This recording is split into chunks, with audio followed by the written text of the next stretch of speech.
Jai Swaminarayan to all of you.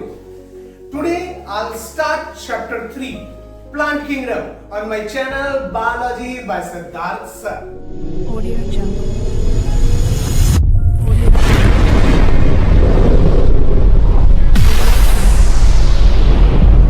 In our previous lecture, we were discussed about 5 kingdoms discovered by R.H. Whittaker.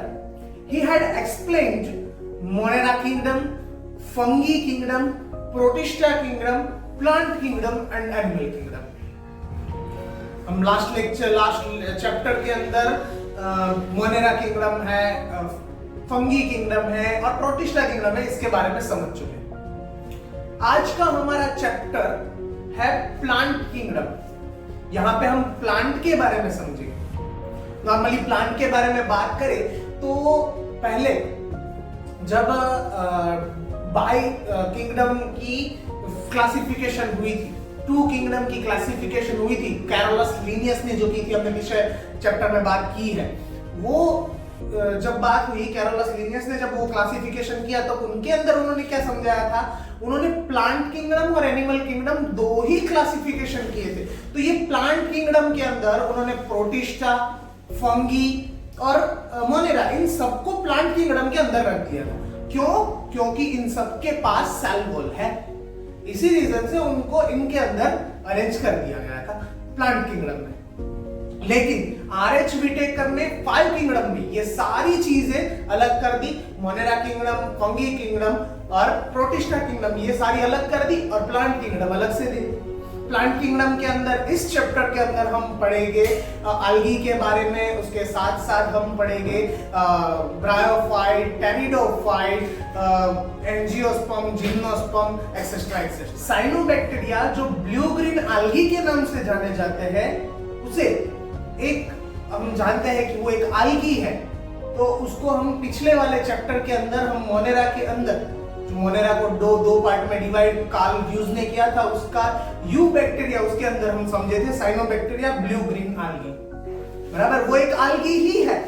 और इस chapter के अंदर हम algae के बारे में पढ़ेंगे, बराबर। पहले जो ये 2 किंगडम क्लासिफिकेशन कैरोलस लिनियस ने किया था और तब जो क्लासिफिकेशन हो रहे थे, उस सभी क्लासिफिकेशन के अंदर देखा क्या जाता था, तो जो पूरा लीफ है या तो पूरा का पूरा जो पेड़ है, उस पेड़ के अंदर आए हुए एक ही एक्सिस पे आए हुए लीफ की quantity, okay, number of leaf बोल सकते हैं हम। उसके साथ साथ उनके अंदर आए हुए फ्लावर्स के कलर, उनका आउटर स्ट्रक्चर देखा जाता था, बराबर। और उनके अंदर मेन चीजें कौन कौन सी देखी जाती थी, देन वेजिटेटिव उनके जो कैरेक्टरिस्टिक्स है वो देखे जाते थे, और उसके साथ साथ एंड्रोशियम देखा जाता था कि उनके फ्लावर के अंदर आया हुआ एंड्रोशियम किस तरह का है और दूसरे के अंदर किस तरह का है। अगर दोनों सेम है तो उसे एक ग्रुप में रख दो, बस इसी तरह से क्लासिफिकेशन किया जाता था, बराबर। देन ये क्लासिफिकेशन आर्टिफिशियल क्लासिफिकेशन बोला गया। आर्टिफिशियल क्लासिफिकेशन क्यों? क्योंकि आर्टिफिशियली हम हमारी नेक्ड आई से जो देख सकते थे उसको ही देख के हमने क्लासिफाइड कर दिया, इसलिए उसे बोला गया आर्टिफिशियल क्लासिफिकेशन। इनके अंदर बात करें, देन दूसरा क्लासिफिकेशन, उसके बाद थोड़े टाइम के बाद ये जो सारे हमने बात की कि 5 किंगडम और 6 किंगडम, ये जो सारे क्लासिफिकेशन हुए, ये किस तरह से क्लासिफिकेशन हुए, तो ये नेचुरल क्लासिफिकेशन बोलेंगे। नेचुरल क्लासिफिकेशन क्यों? क्योंकि इनके अंदर जो प्लांट की इनर पार्ट्स है, इनर बॉडी है, या तो जो ऑर्गेनिज्म है उसी ऑर्गेनिज्म के इनर बॉडी है, उनको चेक किया गया, जैसे कि उनकी एनाटॉमी, उसके साथ साथ उनका इंटरनल स्ट्रक्चर वो देखा गया, और इंटरनल स्ट्रक्चर देख के उनका क्लासिफिकेशन किया गया। और ये सारे जो इंटरनल स्ट्रक्चर देखे गए और उसके हिसाब से क्लासिफिकेशन किए, उनके अंदर 2 साइंटिस्ट का मेन काम था, एक बेंथम और दूसरे डाल्टन हुकर। इन दोनों को एक शॉर्ट नाम से जाना जाता है, बेंथम हुकर। इन्होंने ये क्लासिफिकेशन की जो सिस्टम है उनके अंदर जो चीज चेक की जाती है वो उन्होंने दी। नेक्स्ट बात करते हैं फाइलोजेनेटिक क्लासिफिकेशन सिस्टम की। तो इसके अंदर इवोल्यूशनरी रिलेशंस देखे जाते हैं। कि इवोल्यूशन होने से कौन से क्लासिफिकेशन कर सकते हैं। इवोल्यूशन के बारे में आप 10th में थोड़ा बहुत पढ़ के आए हो। इनके बारे में हम बात करें देन इनके थ्रू हम ये जान सकते हैं और हम ये कंफर्म भी कर सकते हैं कि किसी भी ऑर्गेनिज्म का जो एंसेस्टर है वो सबका एंसेस्टर लास्ट में कोई एक हो सकता है। जैसे कि एक एग्जांपल से इस बात को समझते हैं। समझ लो हम आप जानते हैं कि नॉर्मल हम बोलते हैं कि हमारे एंसेस्टर मंकी या तो एप्स जैसे दिखते थे, बराबर। ये बात तो आपने कई बार सुनी होगी। इसी बात के ऊपर हम बात करते हैं। सुनो, कोई एक जगह है, उस जगह पे बहुत ज्यादा क्वांटिटी में एप्स या तो मंकी रहते हैं। उसके बाद उसमें से थोड़े एप्स या तो मंकी दूर चले जाते हैं। बाद में उनके बीच में सालों बीत जाते हैं। सालों के बाद वो दो जो पार्ट बने, मतलब कि पहले वाले जो मंकी थे और उसमें से थोड़े अलग हुए, उन दोनों के बीच में अलग अलग नदियां, पहाड़ वगैरह वगैरह बन जाएंगे और ये दोनों पूरे अलग हो जाएंगे। उसके अंदर जो ये बाहर चले गए थे उनके अंदर इवोल्यूशन आता जाएगा। इवोल्यूशन के थ्रू अंदर चेंजेस आते जाएंगे। समझ लो वो चेंजेस आते आते उसमें से बन गए ह्यूमन। तो आफ्टर देन ये दोनों एक दूसरे के साथ रिप्रोडक्शन के लिए भी कैपेबल होंगे नहीं, लेकिन इनका एंसेस्टर एक ही होगा। समझ में आया?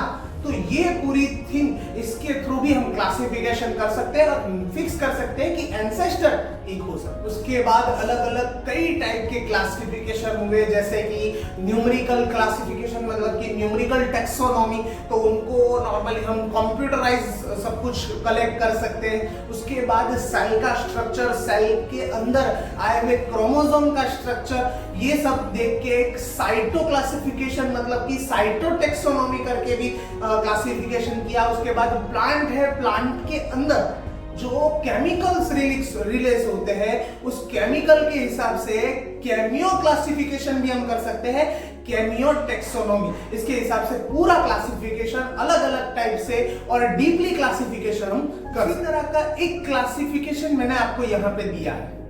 जैसे कि आप देख सकते हो, प्लांट को दो पार्ट में डिवाइड किया है। प्लांट के क्लासिफिकेशन में पहला पार्ट है do not have a differentiated body part और हैव डिफरेंशिएटेड बॉडी पार्ट। इसके अंदर देखा जाए तो जिसके बॉडी को हम डिफरेंशिएटेड नहीं कर सकते, वैसा पहला है थैलोफाइटा। थैलोफाइटा के अंदर आल्गी को इंक्लूड किया है और आल्गी को अलग अलग पार्ट में डिवाइड कर सकते हैं, जैसे कि क्लोरोफाइसी, फियोफाइसी, रोडोफाइसी। ओके उसके बाद देखें तो have a differentiated body part. उनके अंदर दो पार्ट हम कर सकते हैं, जैसे कि आपको यहाँ पे दिखाए हुए हैं मैंने।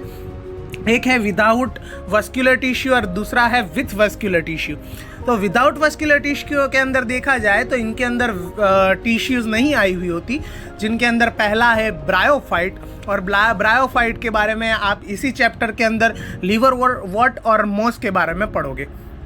इनके अंदर आगे देखें तो विथ वस्कुलर टिश्यू को हम दूसरे दो पार्ट में डिवाइड कर सकते हैं। कौन कौन से? तो डू नॉट प्रोड्यूस सीड और दूसरा है produce seed. Do not produce seed की बात करें तो उनका पार्ट है टेरिडोफाइटा, जिसके बारे में हम समझेंगे। वो नॉर्मली सीड प्रोड्यूस नहीं करता। और सीड प्रोड्यूस करने वाले दो पार्ट फिर से डिवाइड होते हैं, जिनके अंदर है बियर नेक्ड सीड और बियर कवर्ड सीड। जिनका सीड होता है वो विदाउट कवर होता है, इनका एग्जाम्पल है जिम्नोस्पर्म। और जिनका सीड कवर होता है, कवर वाला होता है, खुला नहीं होता है, उनकी बात करें तो उनका पार्ट है एंजियोस्पर्म। फिर एंजियोस्पर्म के अंदर भी दो पार्ट हम कर सकते हैं, एक है मोनोकॉट, दूसरा है डाइकोट। मोनोकॉट की बात करें तो उनके अंदर सिर्फ एक ही कोटिलेंट्स आया हुआ होता है और डाइकोट्स की बात करें तो उनके अंदर दो कोटिलेंट्स आए हुए होते हैं। तो इस तरह से हम पूरी प्लांट किंगडम अलग अलग पार्ट में डिवाइड कर सकते हैं। तो हम नेक्स्ट लेक्चर से ये थैलोफाइट, ब्रायोफाइट, टेरिडोफाइट और उसके बाद एंजियोस्पर्म, जिम्नोस्पर्म, बराबर, और उनके अंदर भी ये डाइकोट्स है, मोनोकोट्स है, इन सब के बारे में नेक्स्ट लेक्चर से समझेंगे। Okay, thank you.